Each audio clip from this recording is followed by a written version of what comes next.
Hello friends, இன்றைக்கி வந்து நம்ம என்ன பார்க்க போகிறோம்னா சிறுதானியங்கள் மாவை வச்சு சிறுதானியங்கள் மாவும் தோசை மாவையும் கலந்து டேஸ்டியாக எப்படி குழிப்பணியாரம் செய்யுதுன்னு பார்ப்போம். அதுக்கு செட் ஆகிற மாதிரி தக்காளியை வச்சு ஒரு சட்னி எப்படி செய்கிறதுன்னு பார்ப்போம். வாங்க வீடியோக்குள்ளே போகலாம். ஃபஸ்ட்டு தோசை மாவு ஒரு டம்ளர் ஊற்றிக்கோங்க. அப்புறம் பச்சை மிளகா காரத்துக்கு தேவையான அளவு போட்டுக்கோங்க.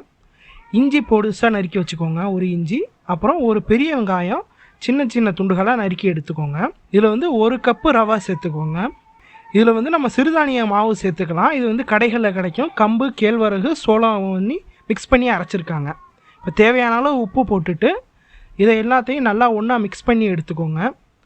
இந்த மாதிரி பீட்ரு வச்சுக்கிட்டு நீங்கள் மிக்ஸ் பண்ணலாம். தண்ணி வந்து கொஞ்சம் கொஞ்சமாக சேர்த்துக்கிட்டு பொறுமையாக மிக்ஸ் பண்ணி எடுங்க.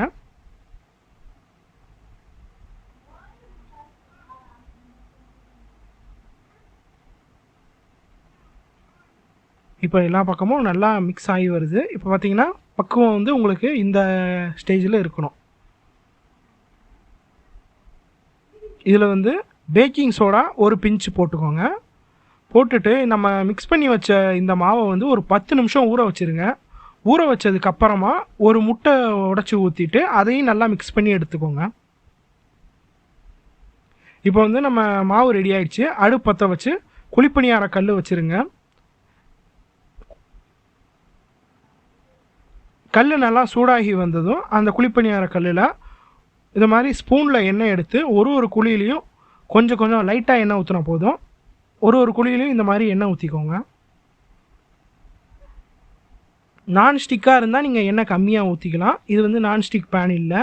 குழிப்பணியாரத்தில் உங்களுக்கு வந்து நான்ஸ்டிக் பேன் கிடைக்கிது.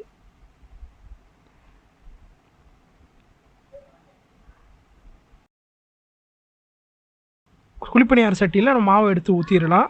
மாவு ஊற்றும் போது ரொம்ப ஃபில் பண்ணி வைக்காமல் கொஞ்சோன்னு கேப் விட்டு இந்த மாதிரி கொஞ்சோன்னு ஃபில் பண்ணி வைங்க.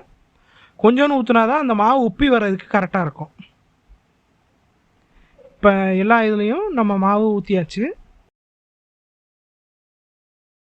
இப்போ வந்து நம்ம குழிப்பணியார சட்டியை மூடி வச்சுட்டு ஒரு 2 நிமிஷம் வேக விட்டுருங்க. 2 நிமிஷம் கழித்து பார்த்தோன்னா இந்த ஸ்டேஜுக்கு நல்லா வெந்து வந்திருக்கும். நீங்கள் இது மாதிரி ஒரு கம்பியை வச்சு டெஸ்ட் பண்ணி பாருங்கள் வெந்திருக்கா இல்லையான்னு. அப்படி வெந்திருக்குன்னா அதை வச்சு நீங்கள் பரட்டி போட்டுடலாம்.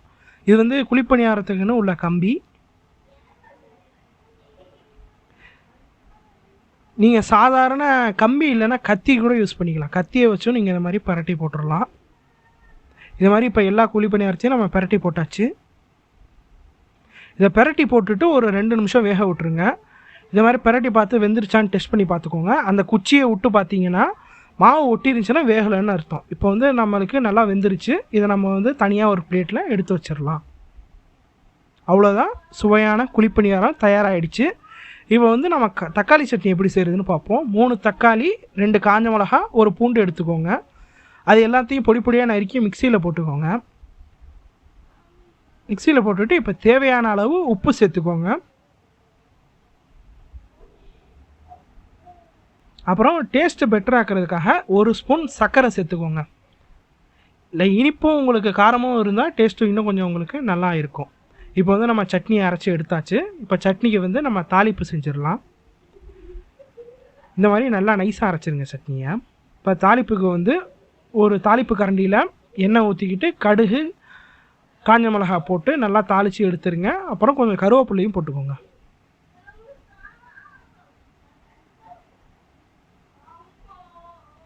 இப்போ நம்ம தாளிப்பை வந்து நம்ம சட்னியில் ஊற்றி ஒன்றா மிக்ஸ் பண்ணிடலாம்.